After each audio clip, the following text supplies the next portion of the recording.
compañera, amiga, ella es militante, es comunicadora, milita en Hijos La Plata, Lucía García Ixinson, su columna de Derechos Humanos.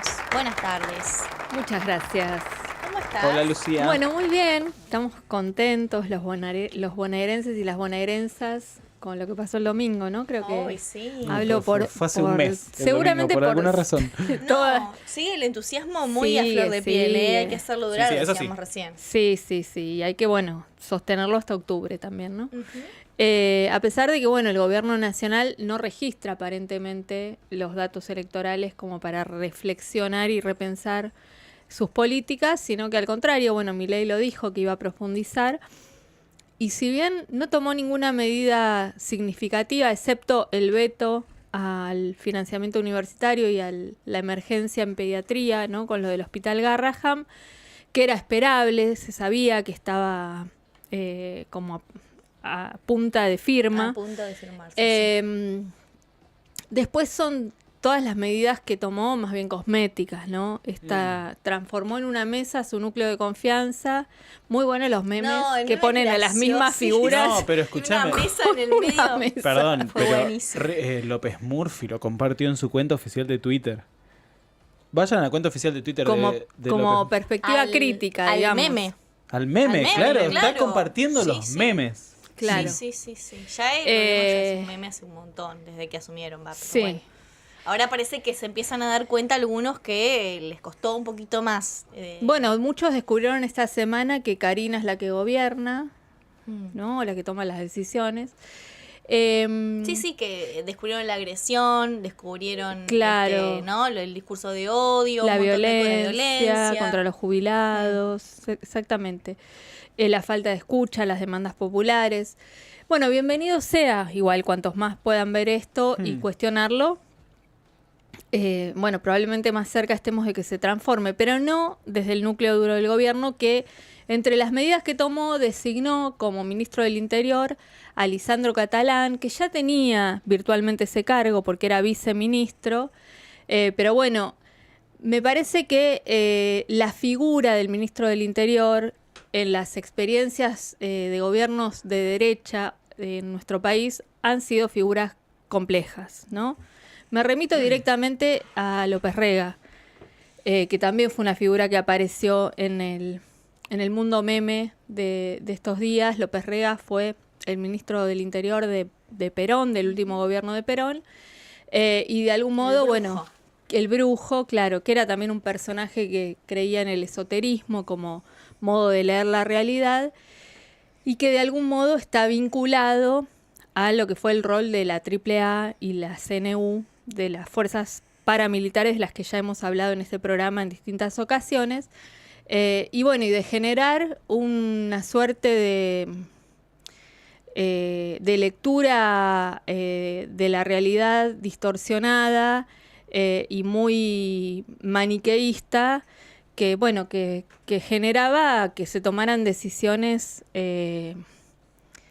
no democráticas, podemos decirlo así, o que descuidaban la posibilidad de las negociaciones en aquellos años, con toda la complejidad, ¿no? que tienen. Entonces ya la figura del interior, del ministro del Interior, en el marco de un gobierno como un gobierno de la crueldad, que hace de la violencia política su modus operandi, la verdad que más que tranquilizar y hacernos pensar en un diálogo con los gobernadores, por lo menos a los que venimos de una historia vinculada a la lucha por los derechos humanos, nos alerta en el sentido de qué cuestiones al interior de nuestro país va a estar mirando este ministro, ¿no? Que entre paréntesis y en rigor, hoy tenían una reunión con 3 gobernadores, ¿no? Como tipo Chakov o no sé qué más. Tal cual. Y eso, no tengo el dato. Pero tampoco era que iba a ser una mega reunión en una mesa gigante con todos los gobernadores. No, y el propio gobernador de la provincia de Buenos Aires, el domingo después del resultado, el apabullante resultado electoral, volvió a insistir con que esperaba la llamada del presidente de la Nación o de alguien de su equipo de gobierno, y eso Cosa tampoco que no sucedió. Pero a partir de esta designación pusimos la lupa de quién es hijo Lisandro Catalán, no para pensar que en política las herencias son lineales, porque estaríamos siendo muy reduccionistas, ¿no? Digo, hay hijos de represores que eligieron otro camino, hemos también hablado de eso en este espacio, que se sacaron hasta el apellido de sus padres para diferenciarse de esa trayectoria. No es el caso de Lisandro Catalán, que se reconoce públicamente como hijo de Juan José Catalán, que fue ni más ni menos que designado en el año 77 por el mismísimo Jorge Rafael Videla como ministro de Cultura y Educación de la Nación.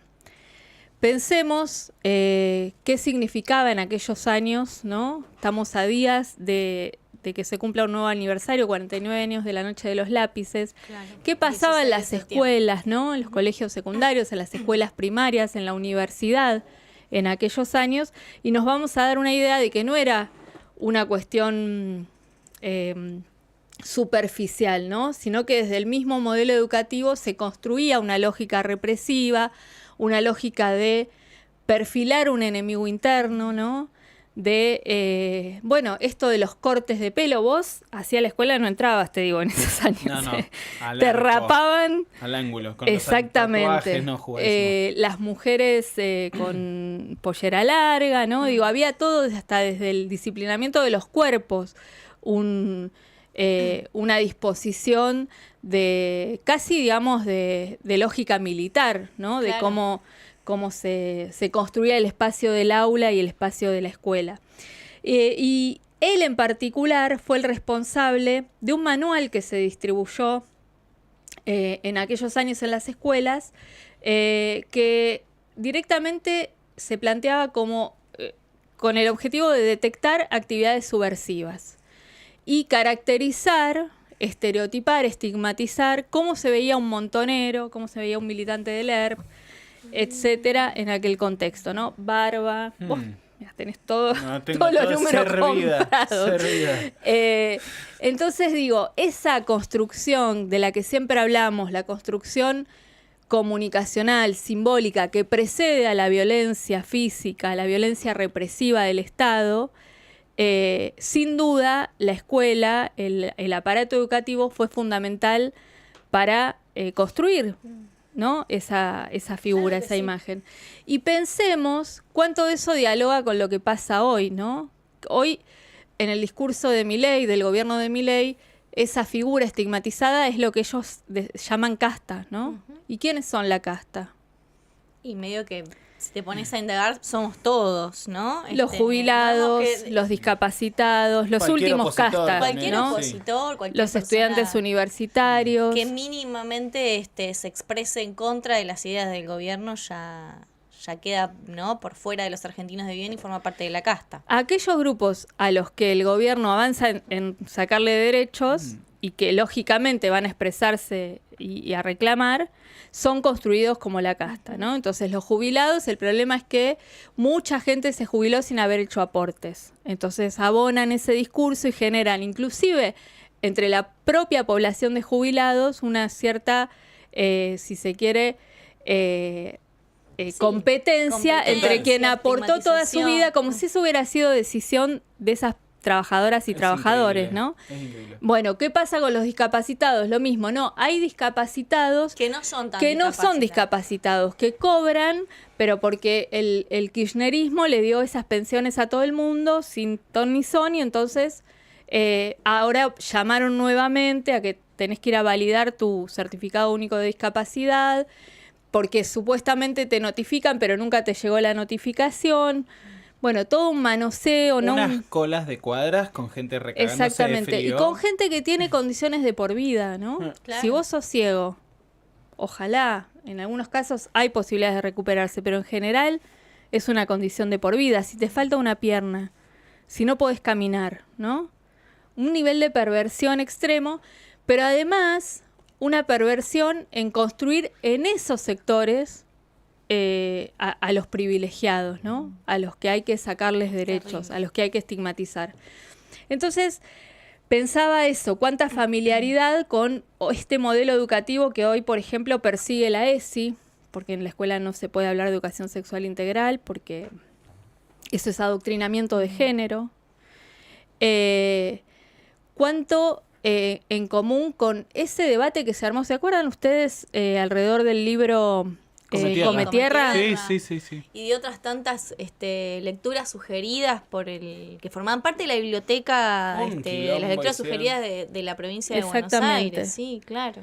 Bueno, Juan José Catalán también tuvo que ver con la quema de libros.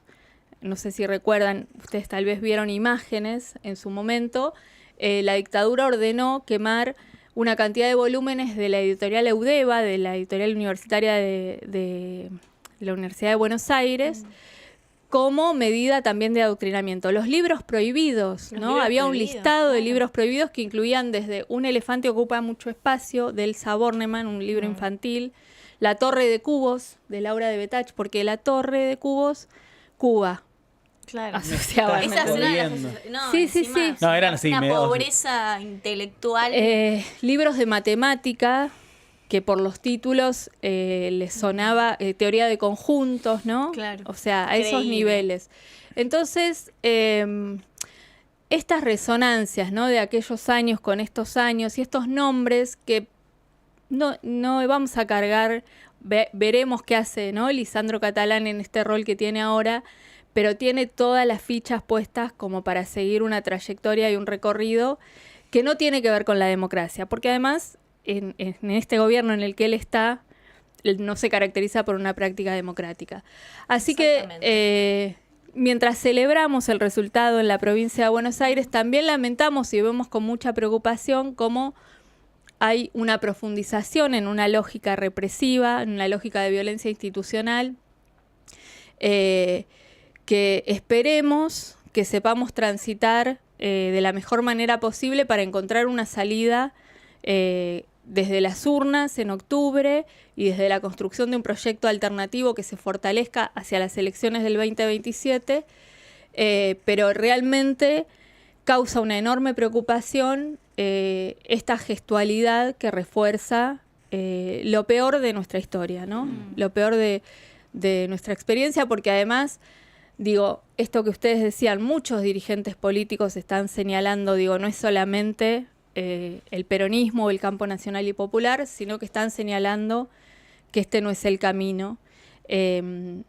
Y esta decisión de insistir y de reforzar, lleva a escenarios de confrontación que esperemos puedan ir torciendo estas decisiones, si no en la figura del presidente, por lo menos en el Congreso de la Nación, ¿no? Otra vez rechazando los vetos, porque si no realmente preocupa pensar cuál es la salida política de todo esto. Sí, claro. No sé cómo lo ven ustedes. No, absolutamente. Pensaba, en la marcha universitaria que empieza a gestarse, ¿no? Que fue en conjunto con la de salud. En conjunto con la de salud, también por supuesto paro mañana de los trabajadores del Garrahan con movilización, el viernes paro de los docentes universitarios. Digo, empiezan a aparecer esas respuestas que ya estaban en rigor, pero ante el endurecimiento o la profundización de esa línea de gobierno, ¿no? Porque parece que el mensaje de las urnas no les llegó, ellos creen que tiene que ver más que nada con una cuestión de modos, y no es solo eso. Las respuestas también vendrán por el lado del campo popular, de los trabajadores y de las trabajadoras, y me parece que esa es un poco más allá de que tenemos la herramienta de las urnas, que se dio, por supuesto, la respuesta el domingo y tenemos nuevamente la posibilidad de expresarnos en octubre. Me parece que hay que profundizar en ese tipo de reclamos, ¿no? En la movilización popular. En tomar las calles.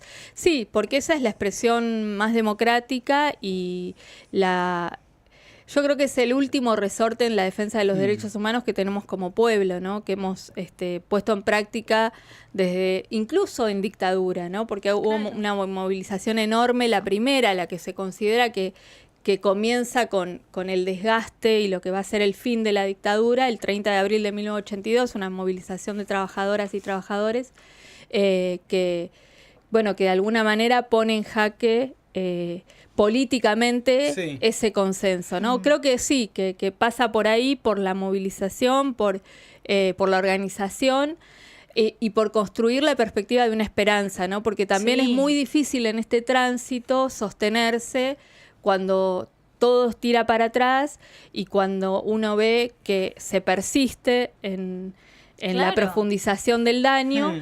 Mm. Y bueno, y se arruinan vidas, ¿no?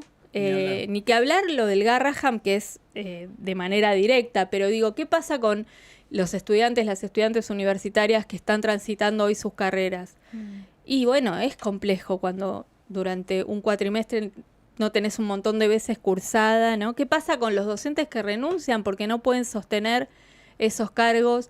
Digo, me parece importante, yo voy por mi, mi tercera experiencia neoliberal, por una cuestión de edad, no se los Claro. deseo, ojalá esta sea la última Yo para vamos por ustedes. la segunda.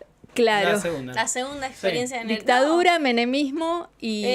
Sí, casi te diría Bueno, si tercera. contamos porque a podemos Macri- contar el macrismo. Claro, sí, entonces tercera, en vamos mi por caso cuarta. sería la cuarta. Vamos por la tercera. Y lo que yo puedo aportar como observación histórica, no es nada novedoso, digo, lo que quienes transitamos esto vemos, es que siempre el punto de partida para reconstruir desde un gobierno popular es peor, ¿no? Nunca llegamos a Claro, recuperar total. ese piso de derechos del que, Es verdad. por ejemplo, se partió en el año 73, ni que hablar. Pero aún después, ¿no? Cuando se recuperó la democracia y después, ¿no? Es como que el deterioro y el daño va siendo cada vez más profundo. Entonces, bueno, más profunda es también la tarea Sí. de la reconstrucción y de todo lo que va a haber que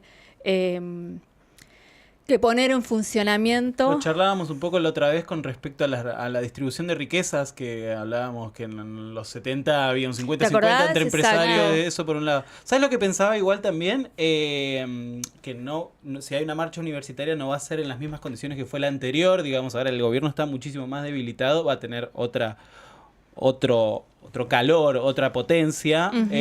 Eso por un lado, y también que tienen unas internas garrafales que hay que dejar que las sigan teniendo, digamos, que no les van a dar tiempo a llevar a cabo un montón de las cosas que están diciendo que quieren hacer para provocar, y etcétera, etcétera. Eso es como una aliciente. apreciación, como una apreciación política y un respiro para esto. Sí, como que sí. solito se está prendiendo un poco fuego todo en ese sentido. No, y el propio resultado electoral, si lo pensamos a la luz de una sociedad solidaria con las jubiladas y los jubilados, ¿no? Digo, también ese resultado Total. se puede interpretar como, bueno, personas que le pusieron un límite a esa escena que vemos todos los miércoles Claro. de golpear a nuestros viejos y a nuestras viejas, bueno, de la propia situación de las universidades, de lo del Garraham, digo, las banderas que por ahí más forma tomaron este último tiempo, y después de la situación cotidiana, ¿no? Que vivimos todas, todo todos esto en que ni nuestras nombramos, casas. que ni nombramos. Cada uno de nosotros somos protagonistas de nuestro propio deterioro. Del en algún ajuste punto, neoliberal el en primera ajuste- persona, Total. ¿no? El ajuste nos ha atravesado a todos. El tema después también es ver cómo... porque bueno, está esta cosa que siempre se dice que el argentino vota con el bolsillo, pero digo, me parece que es una responsabilidad y tenemos que asumir el compromiso de hacer que la Argentina sea un poco más, la sociedad argentina sea un poco más empática y solidaria en relación a lo que le pasa a los demás, digo, Voto ¿no? humano podría Claro, llegar el a voto ser. más humano en el sentido, bueno, no sé, nos tocó a todos, porque la verdad que empezamos hablando de la casta, digo, de repente todos y todas éramos casta, pero me parece que lo que hay que lograr es empatizar con el que tenemos al lado, siempre, así no nos haya tocado a nosotros el ajuste, ¿no? Eso me parece que es una gran tarea y una gran misión de cara a posibles y otros en el futuro gobiernos neoliberales, ¿no? Que Sí, y- se habla mucho de esto cíclico, bueno, ¿cómo se corta eso cíclico, no? Y ahí me parece que lastimosamente es cuando uno muchas veces cree que algo de la batalla cultural que ellos permanentemente dan han avanzado, ¿no? Lamentablemente. Sí, también creo que el resultado electoral se puede interpretar como un límite, ¿no? En ese sentido, de esa batalla cultural. Me parece Sí. que hay como bueno, hasta acá llegaste, ¿no? Más que esto no te vamos a... por lo menos en la provincia de Buenos Aires, No, bueno, no te vamos a principal permitir bastión avanzar. electoral del país también. así que- Exactamente. Así que creo que, bueno, que estamos ante una realidad compleja, pero muy dinámica, y donde el campo popular empieza a jugar, ¿no? A jugar sus fichas, a volver a escena, y eso, bueno, da la pauta de que no van a ser eternos en el poder. Quedó clarísimo, sí. Aunque los apellidos se repitan cada tanto tiempo. Igualmente, así, a pesar de todo, no lo escuchamos a Lisandro Catalán negar a su padre, pero tampoco lo escuchamos reivindicar con orgullo la trayectoria de Juan José en el gobierno genocida. Así que probablemente también algo de lo histórico va construyendo una suerte de aprendizaje, ¿no? Y bueno, y esperemos eso, que las garantías democráticas sigan perfectamente vigentes como corresponde al régimen que estamos atravesando, a pesar de los tweets y toda esa gestualidad que a veces queda más embravuconada para las redes que en hechos reales. Sí, o carcasa. Claro, y que, bueno, que en última instancia se han venido sometiendo a las decisiones del Congreso, porque los vetos que fueron negados los tuvieron que asumir, amenazan con judicializar.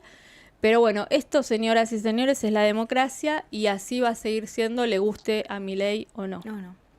Lu, Gracias. muchísimas gracias, de verdad, siempre es un placer charlar con vos, y sobre todo porque además a mí me gusta que esta columna siempre trae la perspectiva de la esperanza. Digo, hay como una cosa, ¿no? Digo, a veces uno por ahí flaquea, y vos siempre tenés también desde tu propia trayectoria, y mirá, como militante, sobrevivimos a tantas que... traes una mirada pese al dolor, Cierre luminoso. Un cierre diría luminoso, alguno. muy positivo, Bueno, y que me tiene que alegro. ver también, me parece, con quienes militan en los derechos humanos, ¿no? Con las madres, Sí, con las abuelas. Y con ser militante, ¿no? Porque es como que yo soy periodista, por supuesto, pero más soy militante, me parece. Entonces, la construcción del futuro es la razón de ser de quienes militamos y trabajamos para transformar la realidad. Así que es casi, te diría, constitutivo. Optimismo constitutivo. Constitutivo. Muy bueno. Muy bien. Bueno, gracias, Lu. A ustedes. De verdad, a Paseo Dulcía García Itzinson por Fuera de órbita. Es momento de despedir al equipo. Gracias, Tayel Tomasini. Gracias, Pluma Punk. Mil gracias a ambos. Gracias a Crazy Sebastián Crazy. Nos reencontramos mañana. Beso a la gente de redes. Mañana nos reencontramos. Malas noticias ya. Hay que decirle a la audiencia. Le aviso a Ángelo Razo. Uy, sí. Mañana no tenemos la presencia de la compañía de Natu Jara, pero por favor no nos abandonen, no nos dejen, porque vamos a Lo preparar hacemos cosas nosotros. interesantes, igual vamos a charlar de cosas lindas, así que le mandamos un beso a Natu Jara. No es que se va para siempre, es este viernes que no puede estar, y eso, avisamos a la audiencia, pero por favor acompáñennos de todas maneras. Acompáñennos de todas maneras. Adiós, gracias.